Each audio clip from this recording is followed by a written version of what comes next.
அவர் நேச்சுரலா இருக்கும் போதெல்லாம் அம்மா மாதிரி. அவர் எப்பெல்லாம் சூப்பர் நேச்சுரலா இருந்திருக்காரோ அப்பெல்லாம் கடலோரத்தில் அவர் நடந்தா அவங்க அம்மா மாதிரி. அதே இயேசு கடல் மேல நடந்தா பரிசுத்த ஆவியானவர் உள்ளே வரும்போது அப்பாவோட டிஎன்ஏ உள்ளே வரும். அப்பொழுது இது நடக்கும். யோவான் 3:9 தேவனால் பிறந்த எவனும் எல்லாம் சொல்லுங்க. இதான் என் பாயிண்ட். சொல்லுங்க. ஏனெனில் அவருடைய அவனுக்குள் தரித்திருக்கிறது. அவன் come on clap your hands, tell hallelujah. எல்லாம் கரங்களை சொல்லுங்க. அவரோட வித்து எனக்குள்ள. I have the seed of God. உலக பிரகாரமா சரீர ரீதியாக அம்மா அப்பா அவங்க இணைஞ்சி ஒரு குழந்தை என்ன ஆகுது, பிறக்குது. அப்ப அந்த குழந்தையோட என்ன அம்மா அப்பா இவங்க ரெண்டு பேரோட வித்து என்ன இருக்குதுன்னா, சொல்றது புரியுதுங்களா? அதான் என்ன சொல்லுவாங்கன்னா நாட்கள்ல நம்ம பார்க்குறோம் டிஎன்ஏ அப்படின்வாங்க. யாரோட டிஎன்ஏ? அம்மாவோடைய அப்பாவோடைய டிஎன்ஏ என்ன பண்ணுதுன்னா எங்க போகுது, அந்த குழந்தைக்குள்ள போய் குழந்தை என்ன ஆகுது, பிறக்குது. இப்ப அந்த குழந்தை பிறந்து வளரும் போது எனக்கு எங்க அம்மா மாதிரியே ஒரு கண்ணு வேணும்னு அதை ஆசைப்பட்டு முயற்சி பண்ண தேவையில்லை. ஏன்னா எல்லாம் சொல்லுங்க இயல்பு. எங்க அப்பா மாதிரி நான் பேசணும், இயல்பு. ஏன்னா அந்த அந்த அந்த டிஎன்ஏ அம்மாவோட டிஎன்ஏ அப்பாவோட டிஎன்ஏ உள்ள இருக்கிறதுனால அது பார்க்கறது, அது கண்ணு, அது மூக்கு, அது வாய், அது பேசுறது, அது காது, அதனுடைய எல்லாமே எப்படி இருக்கும்னா ஒன்னா அப்பா அம்மா இருக்கும், ஒன்னா அம்மா அம்மா இருக்கும். எவ்வளவு பேர் ஆமென் சொல்றீங்க? பூமியில அம்மா அப்பா மூலமா ஒரு பிறந்த ஒரு குழந்தை ஒன்னா அம்மா மாதிரி இருக்கும், ஒன்னு அப்பா மாதிரி இருக்கும். இதுக்காக அந்த குழந்தை எந்த கஷ்டமும் பட தேவையில்லை. இது இயல்பு, இயல்பாவே வரும். ஏன்னா அந்த அம்மா அப்பாவோட டிஎன்ஏ எங்க இருக்குதுன்னா அந்த குழந்தைக்குள்ள இருக்கிறபடியா அது ஒன்னா அம்மா மாதிரியோ இல்ல அப்பா மாதிரியோ. குழந்தை பிறக்கும் போது எவ்வளவு பேர் கேட்டிருக்கீங்க, யார் மாதிரிங்க? இது பார்த்தா அதுவும் கொஞ்சம் வயசானவங்க எல்லாம் கரெக்டா சொல்லுவாங்க, மூக்கு அப்பா மாதிரி, கண்ணு அம்மா மாதிரி. ஒரு எக்ஸாம்பிள் இயேசு கிறிஸ்துக்கு வரலாமே. இயேசு கிறிஸ்து பாத்தீங்கன்னா அவர் நேச்சுரலா இருக்கும் போதெல்லாம் அம்மா மாதிரி. அவர் எப்பெல்லாம் சூப்பர் நேச்சுரலா இருந்திருக்காரோ அப்பெல்லாம். ஏன்னா இயேசுவோடைய அப்பா யோசேப்பு இல்லை, அதனால அவர் இயற்கையா. இன்னொரு எக்ஸாம்பிள் எடுத்தீங்கன்னா கலிலேய கடலோரத்தில் அவர் நடந்தா அவங்க அம்மா மாதிரி. அதே இயேசு கடல் மேல நடந்தா ஹல்லேலூயா. அவர் சும்மா தெருவில் அப்படி நடந்தா அவங்க அம்மா மாதிரி. கடல்ல நடக்கும் போது அவங்க அப்பா. ஓ ஹல்லேலூயா. ஹலபோ ஷேகர. என்ன காரணம்னா ஹல்லேலூயா 17-18 வயசு இருக்கும், கணவனையே அறியல. தேவதூதன் வந்து சொல்றான், மரியாதை நீ ஒரு பிள்ளை பெறுவாய். இவ கேக்குற எப்படி?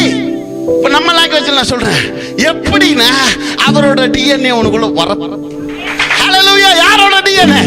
ஆவியானவர் சொல்றாரு, பரிசுத்த ஆவியானவர் உள்ளே வரும்போது அப்பாவோட டிஎன்ஏ உள்ளே வரும். அப்பொழுது இது நடக்கும். ஒரு தட்டுல இருக்கிற மீன் எடுத்து சாப்பிடும் போது அவங்க அம்மா மாதிரி, அதே மீன் 5000 பேருக்கு கொடுக்கும்போது அப்பா மாதிரி. எப்பெல்லாம் இயேசு கிறிஸ்து சூப்பர் நேச்சுரலா இருந்தாரோ அதெல்லாம் அந்த டிஎன்ஏ இயல்பு. இயேசு எதுக்குமே கஷ்டப்படல. Jesus did not try to do that. பைபிளை நீங்க ஃபுல்லா படிச்சு பாருங்க. ஹல்லேலூயா. இவங்க சீஷர்கள் முன்னாடி வந்துட்டாங்க. எங்க படகுல எல்லாம் முன்னாடி வந்துட்டாங்க. இயேசு கிறிஸ்து அங்க வராரு. வரும்போது என்ன இல்ல, வேற படகுல. ஆனா எங்க போகணும்? அவங்க கிட்ட போகணும், சீஷர் கிட்ட. வந்து பார்த்தாரு படகு ஒண்ணுமே இல்ல. Okay let's go. சோ நான் சொல்றது புரியுதுங்களா? அவர் அந்த இடத்துல நின்னு பெரிய ஜபா எல்லாம் பண்ணல. வந்து பார்த்தாரு படகுல. Okay let's go come on. It's your Jesus.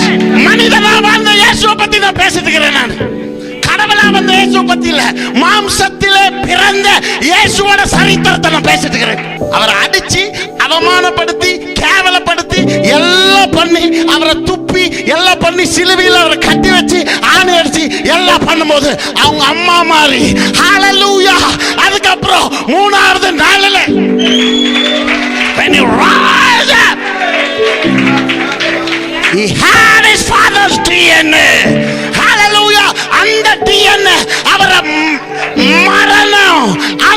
டிஎன்ஏவை பிடிக்க முடியல. மரணத்தினால அந்த டிஎன்ஏவை ஸ்டாப் பண்ண முடியல. மரணம் ட்ரை பண்ணுச்சு அவரை அமுக்கிறதுக்கு, அவரை கல்லறைக்குள்ள வைக்கிறதுக்கு ட்ரை பண்ணுச்சு. பட் உள்ள இருக்கிற அந்த டிஎன்ஏ, அவர் குழந்தையா இருக்கும் போது அவர் உயிருக்கு பயந்து ஓடும் போது, அதே இயேசு பல மரித்தவர்களை உயிரோடு எழுப்பும் போது,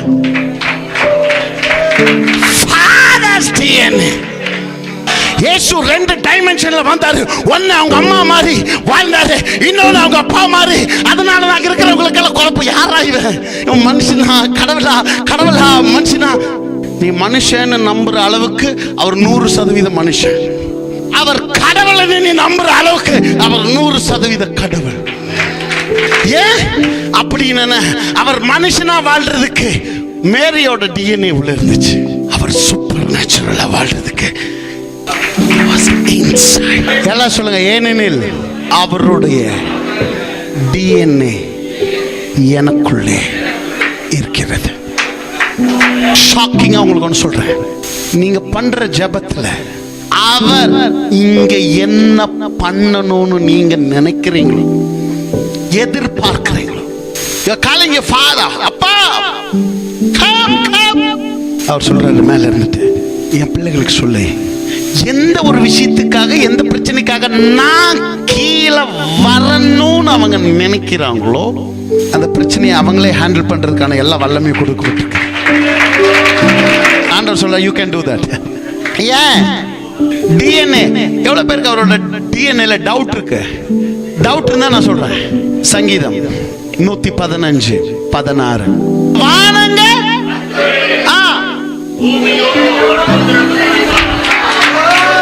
அவர் சொல்றாரு. அவர் என்ன சொல்றாருன்னா, வானத்தை நான் பாத்துக்கிறேன், என் டிஎன்ஏவை உனக்குள்ள வச்சு நீ பூமிய பக்கத்துல போய் சொல்லுங்க. அவரோட டிஎன்ஏவை உள்ள கொடுத்துட்டு 3 வேளை சாப்பிட்டு 3 வேளை தூங்கி சும்மா பைபிள் எடுத்து அப்படியே ஒரு 2 வசனத்தை படிச்சுட்டு எல்லாரும் போல சாதாரணமான வாழ்க்கை வாழ்றதுக்கா டிஎன்ஏவை கொடுத்தாரு. அவர் டிஎன்ஏவை மட்டும் கொடுக்கல, அந்த டிஎன்ஏ கூடவே இந்த பூமியை எங்க கொடுத்துக்கிறான்னு என்ன அர்த்தம்னா, இந்த பூமியில என்னென்ன நடக்கணுமோ அதை நீ சொல்லாம நான் எதுவும் செய்ய மாட்டேன்னு அர்த்தம். நீங்க சொல்லாம அவர் எதையுமே செய்ய மாட்டார். இப்படி நடக்குதே, ஏன் ஆண்டவர் சும்மா இருக்கிறாரு? கொரோனா வந்துருச்சே, ஏன் ஆண்டவர் சும்மா இருக்கிறாரு? அப்படி நடக்குது, ஏன் ஆண்டவர் அவர் சொல்றாரு, நான் பூமியை உன் கையில கொடுத்துட்டு இருக்கா. நான் பிசாசுக்கு இப்ப கொஞ்சம் பவர் வல்லமெல்லாம் இருந்து பூமியவே கைக்குள்ள வச்சானா வைக்கலையா? அந்த பவர் யார் கொடுத்தது? அவன் விழுந்ததுக்கு அப்புறம் அதை எடுத்தாரா? எங்க அப்பாவுக்கு ஒரு குணம் இருக்குது, உனக்கு கொடுத்துட்டா திரும்பி எடுக்கவே மாட்டாரு. அது பிசாசா இருந்தாலும் சரி. இப்ப பிசாசுக்கே கொடுத்துட்டு அவர் திருப்பி எடுக்கலன்னா, இந்த பூமியை உங்க கையில கொடுத்து பிசாசு உங்க பழைய தவறுகள் எல்லாம் காட்டுவான். உன்னை பத்தி எனக்கு தெரியணுவான், நீ யாருன்னு நான் சொல்லட்டுமானுவான். என் கூட சேர்ந்து சொல்லுங்க, இயேசுவின் நாமத்துல எனக்கும் எங்க அப்பாக்கும் 1000 இருக்கும், நடுவில் வராது. அது உங்க அப்பான்னு என்ன உனக்கு டிஎன்ஏ டெஸ்ட் எடுக்கலாம். எவ்வளவு பேர் தைரியமா இருக்கீங்க?